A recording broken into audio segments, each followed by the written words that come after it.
राम राम सभी को। मैं विवेक मलिक स्वागत करता हूं आप सभी का अपने YouTube चैनल पर। देखिए साथियों, हमारा ये सेशन नंबर 2 है। इससे पहले के सेशन में हमने चर्चा की थी मानवाधिकार के इतिहासों के बारे में, यानी कि उनका उद्भव और विकास किस प्रकार से हुआ। आज हम सेशन को वहीं से स्टार्ट करेंगे और उससे आगे की चर्चा हम यहाँ पर करेंगे। आपको आज के सेशन में बताया जाएगा कि मानवाधिकार का वैश्विक स्तर पर विकास किस प्रकार से हुआ, यानी कि वैश्विक स्तर पर मानवाधिकारों का संरक्षण करने के लिए कौन कौन से कदम उठाए गए। तो आज के सेशन में चर्चा का विषय रहने वाला है मानवाधिकार का संरक्षण। तो कल का सेशन आप सभी ने देख लिया होगा। मानवाधिकारों के इतिहास, उद्भव और उनके विकास के बारे में हमने कल पढ़ लिया था।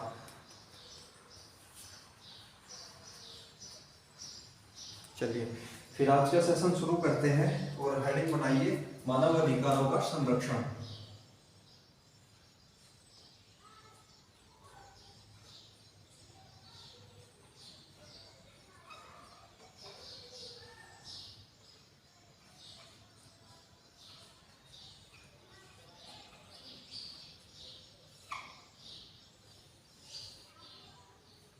मानवाधिकारों का संरक्षण करने के लिए या अधिकार, मानव के अधिकार जो दिए गए इनका संरक्षण करने के लिए 3 स्तर पर कार्य किए जाते हैं यूएन के द्वारा।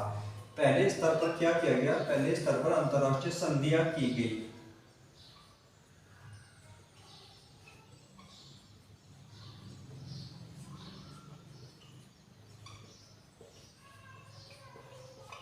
दूसरा, जो ये संधियां हुई, इन संधियों से रिलेटेड संस्थाएं का गठन किया गया, संस्था बनाई गई। और तीसरा, समय समय पर सम्मेलन का आयोजन करके।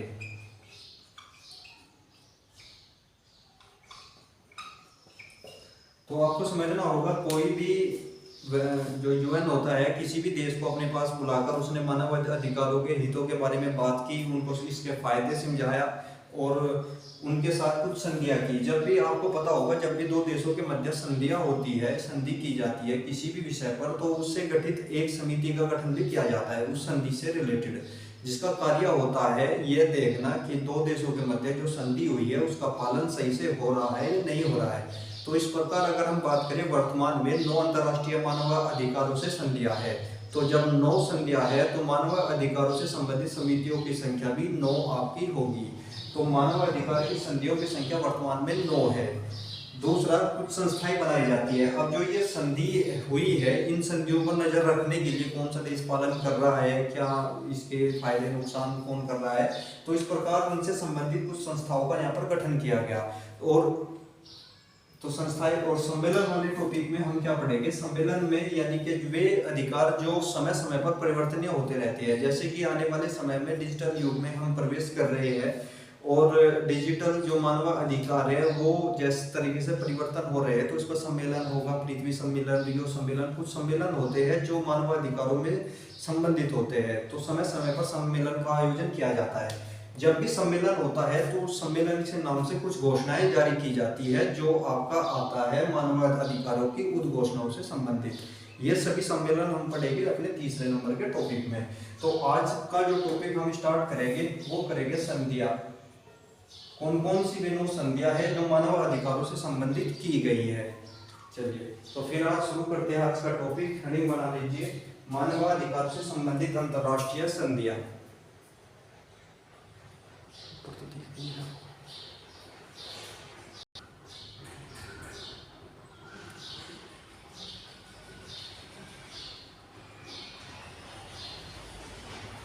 चलिए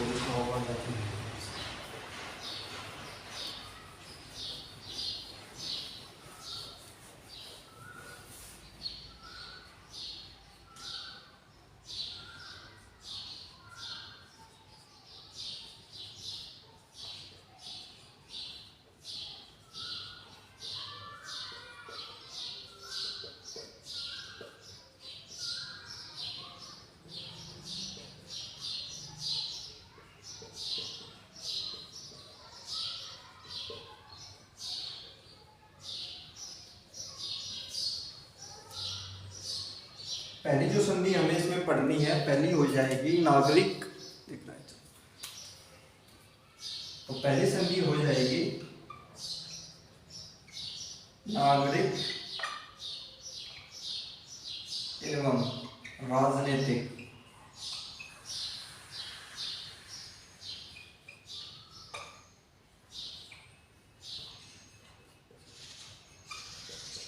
मानवाधिकारों पर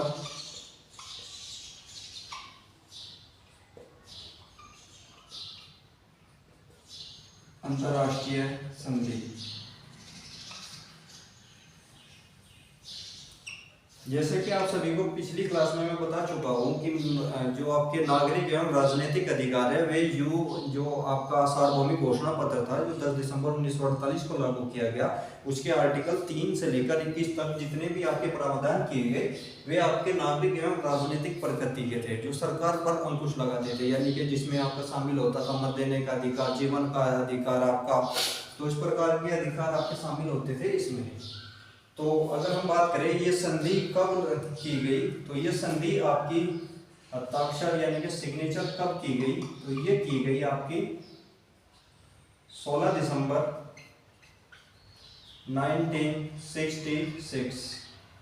और ये लागू कब से हुई, अगर हम बात करें इसके लागू की, तो ये लागू हो जाती है आपकी 23 मार्च 1976 में ये लागू हो जाती है। अब क्वेश्चन बनता है कि क्या इंडिया भी इसका एक सदस्य है, यानी कि ये संधि आपकी क्या भारतीय देश द्वारा ज्वाइन की गई है, तो आपका आंसर होगा हाँ। भारत ने लगभग इन 9 में से 8 संधियों को ज्वाइन किया है, केवल एकमात्र संधि है जिसको भारत ने अब तक ज्वाइन नहीं किया है, उसके बारे में हम आगे बढ़ेंगे।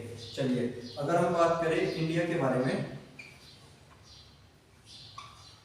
तो इंडिया ने क्या किया, ये संसद द्वारा पास किया, ये डेट पूछ लेता है कभी कभी, ये हो जाएगी 27 मार्च 1979। और यूएन में डिपॉजिट की भी एक बार पूछा गया था कि संसद में पास होने के बाद जब प्रारूप हो जाता है, यानी कि इस प्रकार समझिए कोई भी एक बिल है जिस पर आप कोई भी एक संधि है जो हम अंतर्राष्ट्रीय स्तर पर करके आते हैं, जैसे ही हम वो करके आते हैं तो आने के बाद हमारी संसद को उससे संबंधित एक प्रस्ताव पास करना होता है। जैसे ही वो प्रस्ताव हमारी संसद में पास हो जाता है, जो अंतर्राष्ट्रीय स्तर पर हमने संधि की थी वो हमारे देश में उसके प्रावधान लागू हो जाते हैं। जब संसद इसको पास कर देती है तो हम उस देश को क्या करना होता है, यूएन में वो प्रस्ताव पास होने वाला प्रस्ताव डिपॉजिट करना होता है। तो डिपॉजिट की डेट भी एक बार पूछी गई थी पेपर में,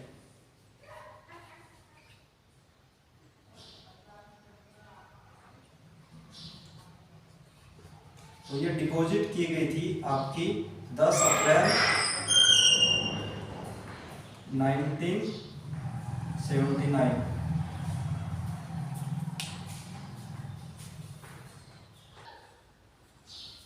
चलिए तो ये डिपॉजिट हो गई थी 10 अप्रैल 1979 में। अब क्या होता है, इससे संबंधित 2 ऑप्शनल प्रोटोकॉल भी बनाई गई है। 2 ऑप्शनल प्रोटोकॉल का मतलब होता है वे ऐच्छिक प्रोटोकॉल होती है, देश इनको माने या ना माने, लेकिन हमने इस ऐच्छिक प्रोटोकॉल को नहीं माना है। उसका कारण भी मैं आपको बताऊंगा, पहले इनको ऐच्छिक प्रोटोकॉल को आप समझ लेते हैं।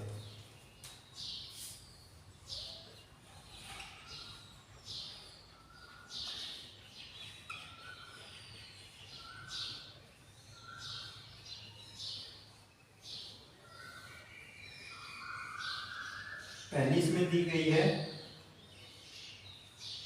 व्यक्तिगत शिकायत तंत्र, दूसरी दी गई है मृत्यु दंड की समाप्ति।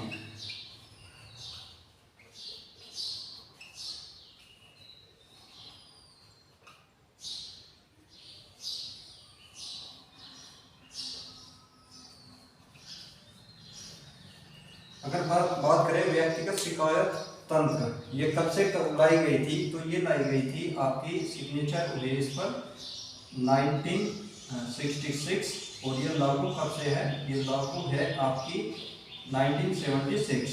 वही मृत्यु दंड की संबंधित जो समाप्ति करने वाली है आपकी प्रोटोकॉल, ये सिग्नेचर के लिए खोली गई थी आपकी 1979।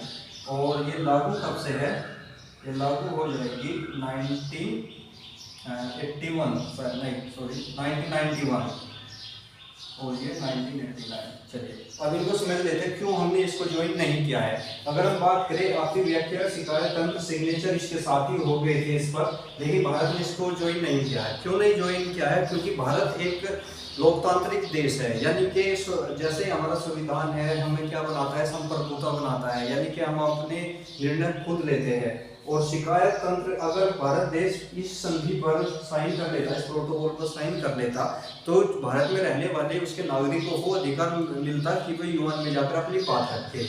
तो इसलिए ज्वाइन नहीं की गई क्योंकि भारत में एक न्यायिक प्रक्रिया है, न्यायिक ढांचा है, जिसके तहत उसने अपने नागरिकों को सुनवाई का अधिकार, शिकायत करने का अधिकार दिया हुआ है।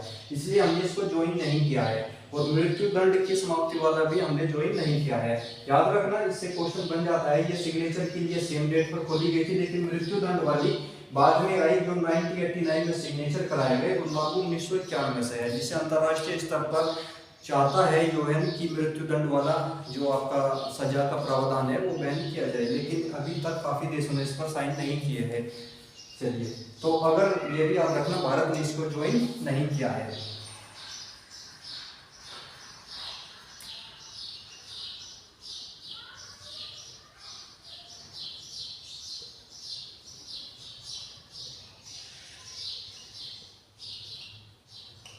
चलिए, अब बात होती है इसकी निगरानी समिति, यानी कि इसकी निगरानी समिति हो जाएगी।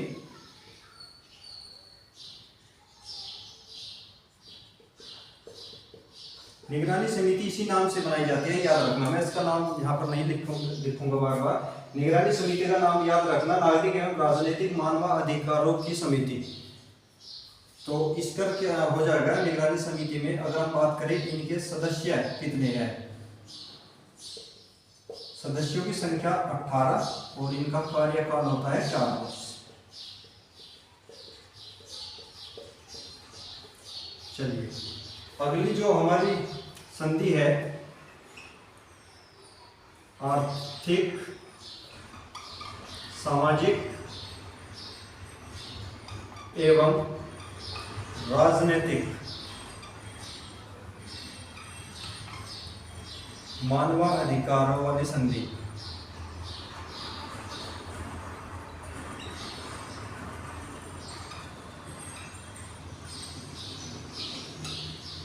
आप सभी जानते हैं ये 7वें घोषणा पत्र के आर्टिकल 22 से लेकर 28 तक दिए गए हैं। और अगर हम बात करें ये सिग्नेचर के लिए कब खोली गई, सिग्नेचर के लिए सेम डेट पर खोली गई थी, 16 दिसंबर 1966। लेकिन ये लागू कब से हुई? ये इससे पहले लागू हो गई थी। ये लागू हुई थी आपकी 23 मार्च को, लेकिन ये लागू हो गई थी आपकी 3 जनवरी 1976 को। अगर बात करें इंडिया के बारे में, इंडिया ने इसे पास किया अपनी संसद में, वही डेट है आपकी 27 मार्च 1979। और डिपॉजिट इसको किया गया 10 अप्रैल, एक साथ ही हमने दोनों को डिपॉजिट किया था 1979 में। चलिए, अब बात करते हैं इसकी ऑप्शनल प्रोटोकॉल। तो एक ऐच्छिक प्रोटोकॉल है इसकी,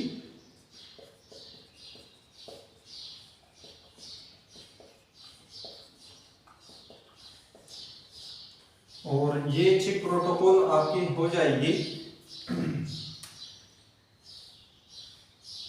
ये तो व्यक्तिगत शिकायत तंत्र।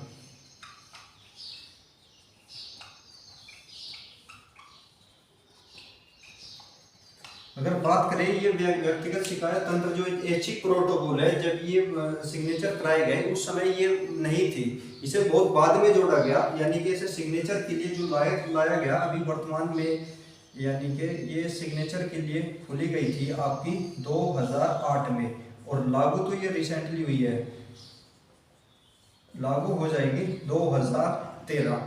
2013 या 2013 ही है, 2013 से ये लागू हुई थी।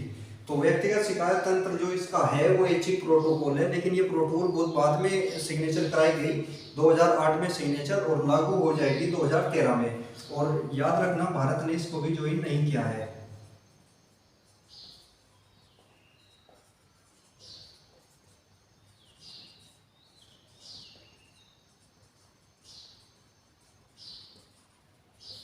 तो किसी भी, याद रखना, इन 9 संधियों में से, जितनी भी ये 9 संधियां हैं, 9 संधियों में से 8 संधि भारत में सिग्नेचर की गई है, और इन 8 में से 7 के हमने ऑप्शनल प्रोटोकॉल को स्वीकार नहीं किया है। केवल एक ही संधि के ऑप्शनल प्रोटोकॉल को हमने पूर्णतः स्वीकार किया है। वो हम जैसे आगे सेशन बढ़ेगा उसमें हम जान लेंगे। चलिए अब बात करते हैं इसके सदस्यों की संख्या।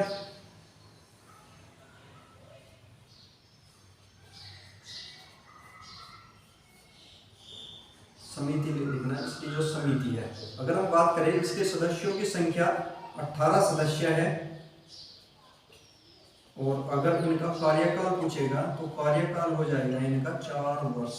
और एक चीज और याद रखना, ये जो दोनों संधि है, ये संधि मिलकर ही अंतरराष्ट्रीय स्तर पर मानवाधिकार विधेयक का निर्माण करते हैं। ये भी क्वेश्चन पूछा जाता है। क्वेश्चन बनता है यूएन द्वारा की गई 2 संधियों को मिलाकर इनके द्वारा क्या होता है, तो इन दोनों का संयुक्त रूप कहलाता है मानवाधिकार विधेयक। देख लेना चाहिए।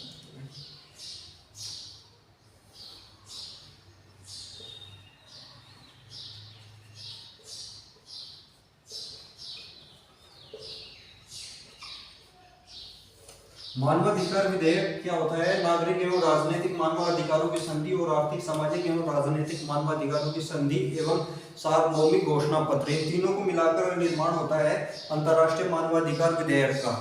चलिए ये भी क्वेश्चन पूछा जाता है, कौन सी संधियां इसमें शामिल होती है, तो ये पहले और दूसरे नंबर की संधियां शामिल होती है।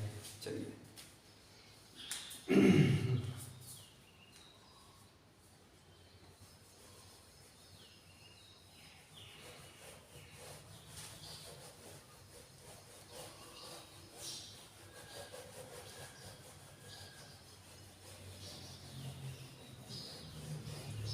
अब बात करते हैं हमारी तीसरी संधि कौन सी है। तीसरी हो जाएगी आपकी नस्लीय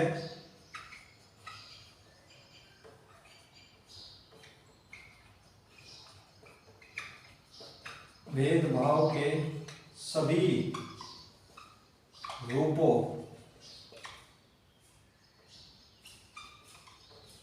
के उन्मूलन पर अंतरराष्ट्रीय संधि।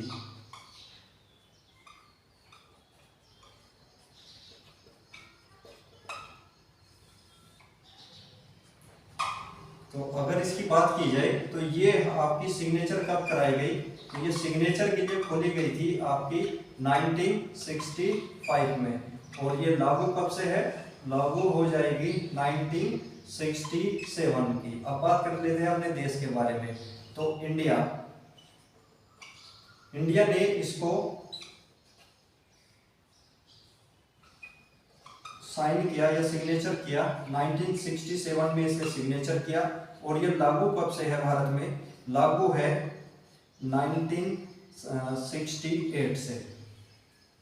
लागू का मतलब क्या हो जाएगा, लागू का मतलब यहाँ पर यह है कि यो भारतीय संसद द्वारा इस संधि को पास कर दिया गया, तो लागू की डेट हो जाएगी 1968। अगर हम बात करें इसकी ऑप्शनल प्रोटोकॉल भारत ने ज्वाइन नहीं की है, तो इसके बारे में हम नहीं जानेंगे। और सदस्यों की अगर हम बात करें, इसकी समिति, अगर इसकी समिति बात करें, इसमें सदस्य कितने हो जाएंगे, सदस्य इसकी संख्या इसमें भी 18 है, और कार्यकाल कितना है इनका, कार्यकाल भी हो जाएगा इनका 4 वर्ष। चौथी संधि के बारे में हम पढ़ते हैं।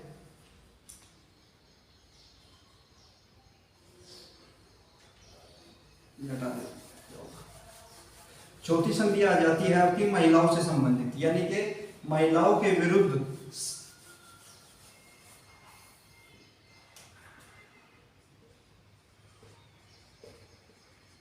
महिलाओं के विरुद्ध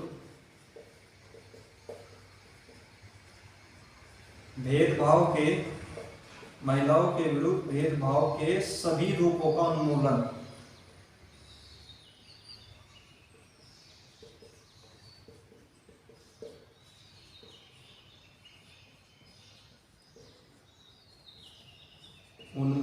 वाली अंतरराष्ट्रीय संधि।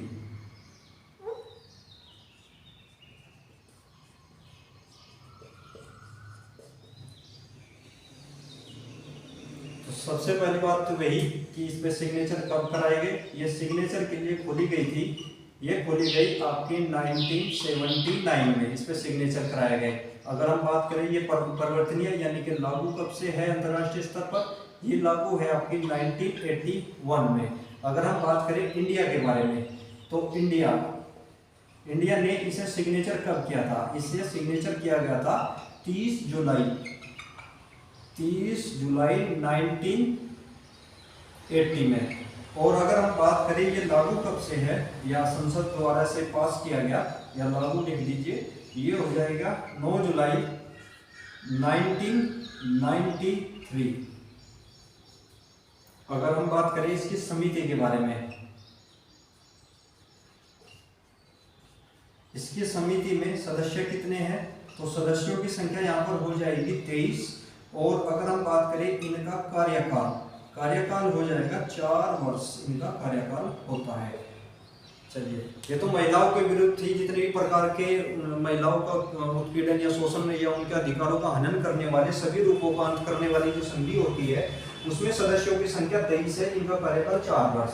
भारत ने सिग्नेचर 30 जुलाई 1980 में ही से साइन कर लिया था, लेकिन पास नहीं हो पा रही थी। पास ये जाकर हुई 1993 9 जुलाई, लगभग 13 साल के बाद ये पास हुई। चलिए, अगर बात करें इससे अगले के बारे में, अगली हो जाएगी संधि आपकी नंबर 5, प्रताड़ना के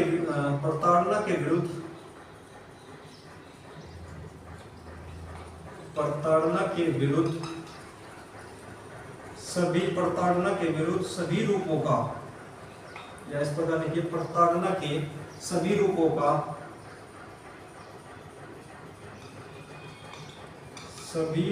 का अंत करने वाली संधि।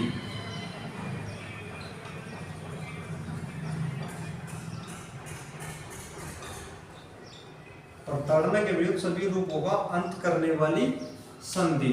अगर हम बात करें ये आपकी साइन कब कराई गई, अगर हम बात करें ये साइन कराई गई थी, सबसे पहले तो एक क्वेश्चन बनता है इसका ड्राफ्ट के बारे में, हाँ ये भूल गए थे। अगर हम बात करें इसका ड्राफ्ट बना,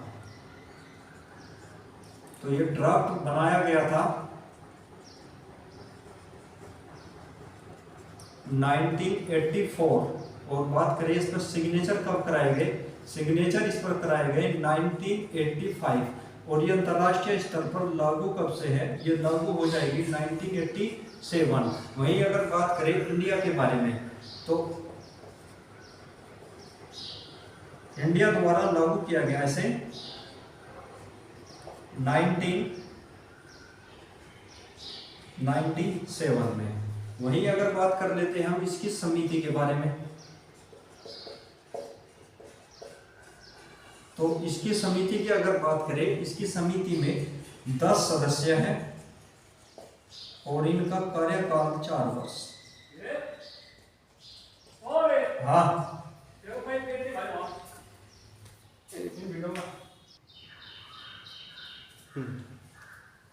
चलिए, तो प्रताड़ना के विरुद्ध जो हमारी संधि है, प्रताड़ना का अंत करने वाली, इसका ड्राफ्ट बनाया गया था। ये क्वेश्चन पूछा गया था, ये मोस्ट इंपोर्टेंट है, जेल वार्डन में ये क्वेश्चन आ चुका है। 1984 में इसका ड्राफ्ट बनाया गया था, जबकि सिग्नेचर 1985 में इस पर कराए गए थे। चलिए, अब बात करते हैं हम छठी हमारी अंतर्राष्ट्रीय संधि कौन सी है। छठी हो जाएगी आपकी बाल पक्ष से संबंधित, यानी कि, और ये बड़ी इंपोर्टेंट संधि है छठी।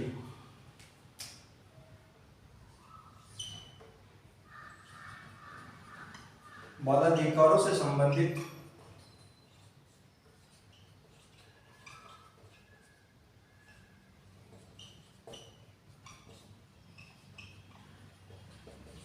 अंतर्राष्ट्रीय संधि। और सबसे इंपोर्टेंट अगर कोई सी है तो वे यही है। अगर बात करें हम इसे सिग्नेचर इसका कराया गया था 1989 में, और ये लागू कब से है अंतर्राष्ट्रीय स्तर पर, लागू हो जाएगी 1990। और अगर बात करें इंडिया में ये कब से प्रभावी है, तो इंडिया द्वारा से लागू किया गया था 11 दिसंबर 1992 टू, इस डेट से ये प्रभावी हो गई थी। चलिए अब बात करते हैं हम इसकी ऐच्छिक प्रोटोकॉल यानी कि ऑप्शनल प्रोटोकॉल।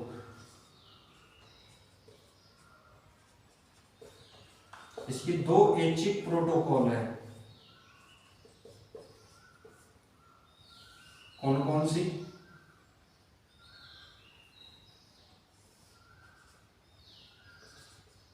ये डालना, युद्ध के समय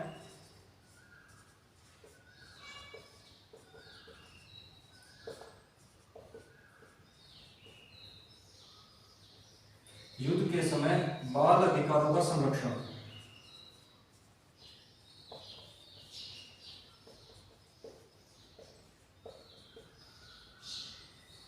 और दूसरी हो जाएगी चाइल्ड पोर्नोग्राफी।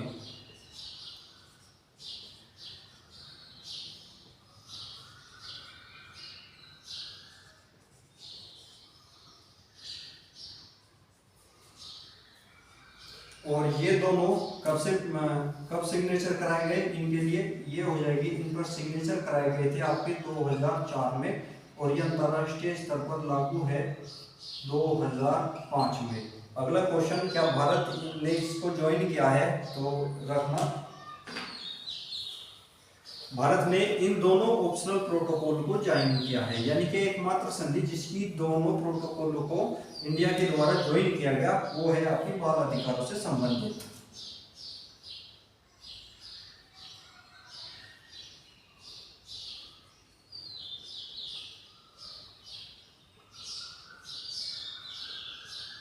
तो 2005 में ही इसको ज्वाइन कर लिया गया था। चलिए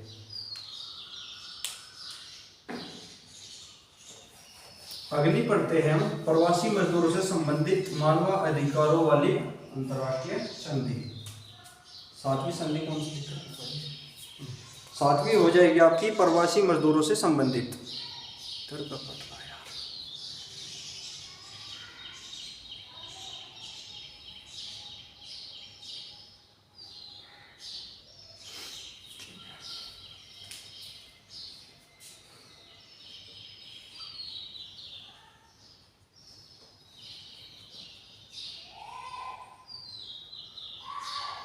प्रवासी मजदूरों के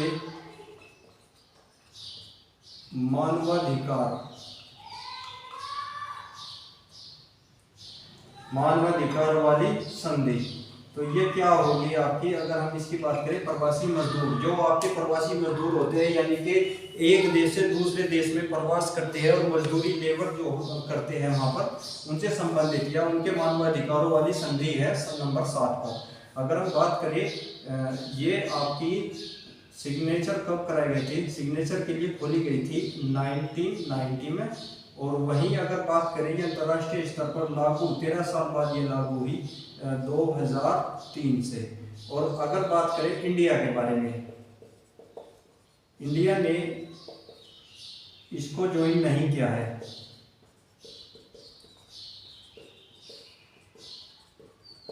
अर्थात एकमात्र आपकी अंतर्राष्ट्रीय संधि जो इंडिया के द्वारा ज्वाइन नहीं की गई वो प्रवासी मजदूरों वाली अंतर्राष्ट्रीय संधि है, यानी कि एकमात्र मानव अधिकार से संबंधित रखने वाली अंतर्राष्ट्रीय संधि जिसका भारत सदस्य नहीं है, तो वो हो जाएगी प्रवासी मजदूरों से संबंधित अंतर्राष्ट्रीय संधि।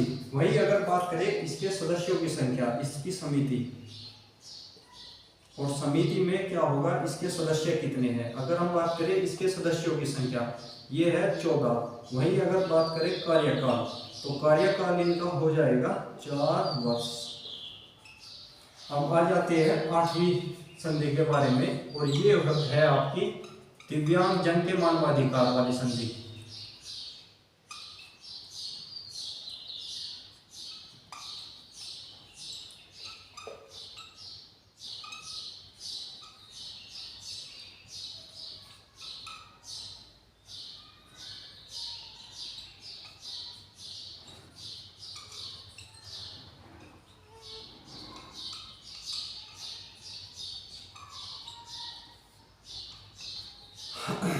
तो ये हो जाएगी, इसका ड्राफ्ट कब बना था, ड्राफ्ट के बारे में भी पूछा गया है। तो ड्राफ्ट हो जाएगा इसका 2006 में तैयार किया गया, वहीं अगर बात करें ये सिग्नेचर के लिए खोली गई थी आपकी 2007 में।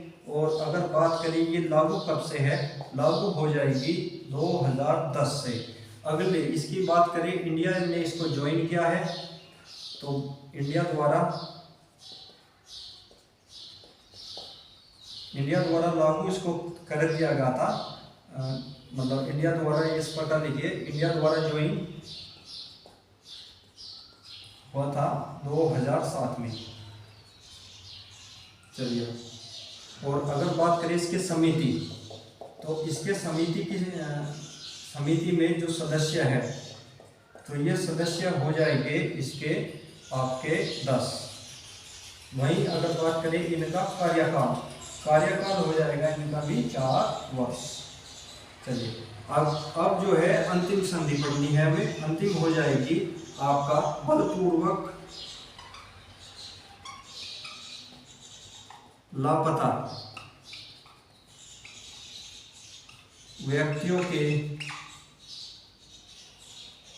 मानवाधिकार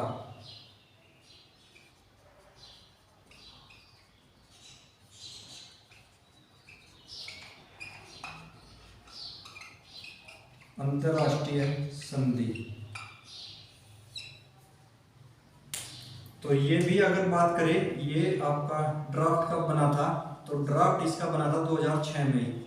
ड्राफ्ट आपका 2006 में, और ये सिग्नेचर के लिए खोली गई थी आपकी 2007 में। वहीं अगर बात करें ये लागू कब से है, लागू हो जाएगी दिसंबर लास्ट 2010 से। और इंडिया द्वारा ज्वाइन किया गया इसे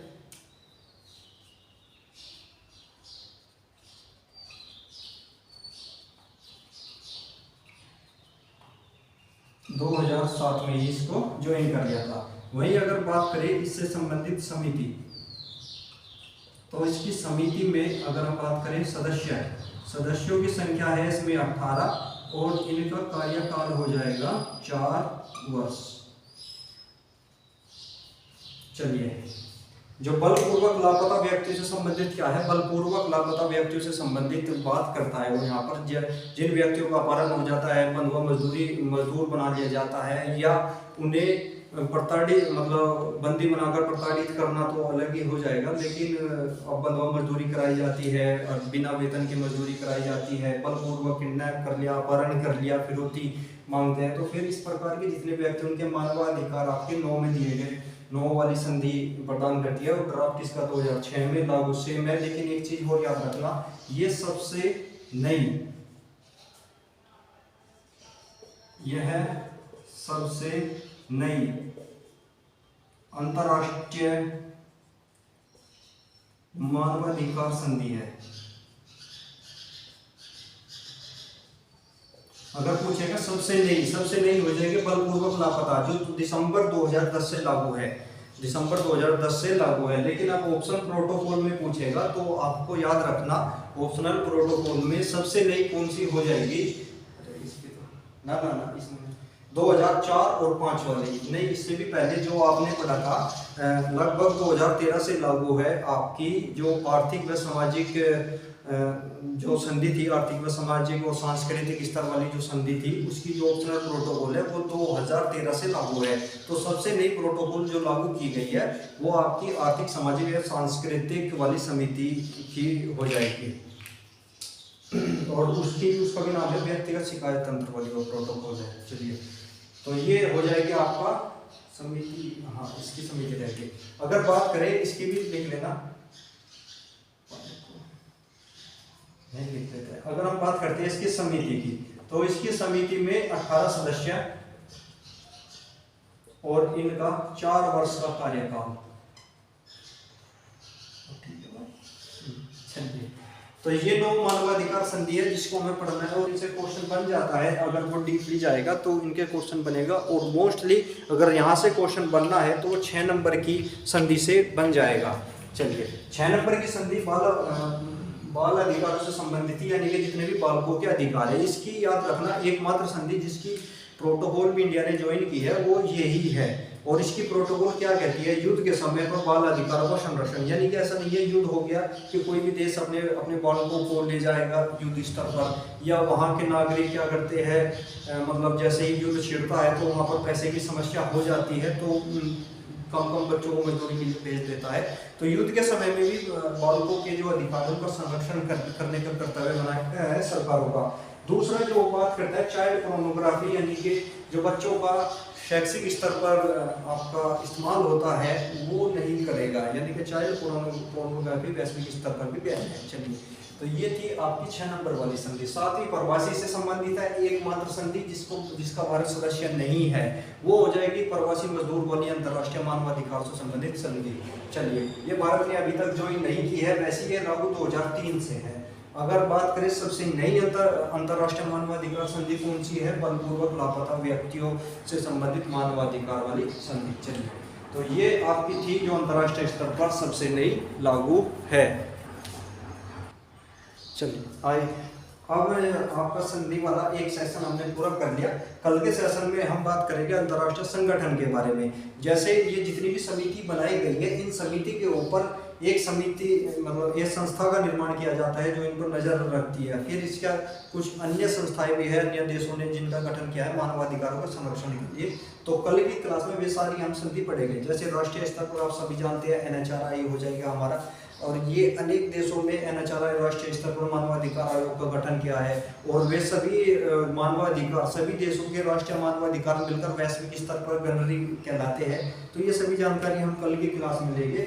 तो आज के सेशन को यहीं तक ही रखते हैं। आई होप आप सभी को ये अच्छा लगा होगा और इसमें आपकी जानकारी को बढ़ाया होगा। चलिए फिर मिलते हैं अपने अगले सेशन में, तब तक जय हिंद, धन्यवाद।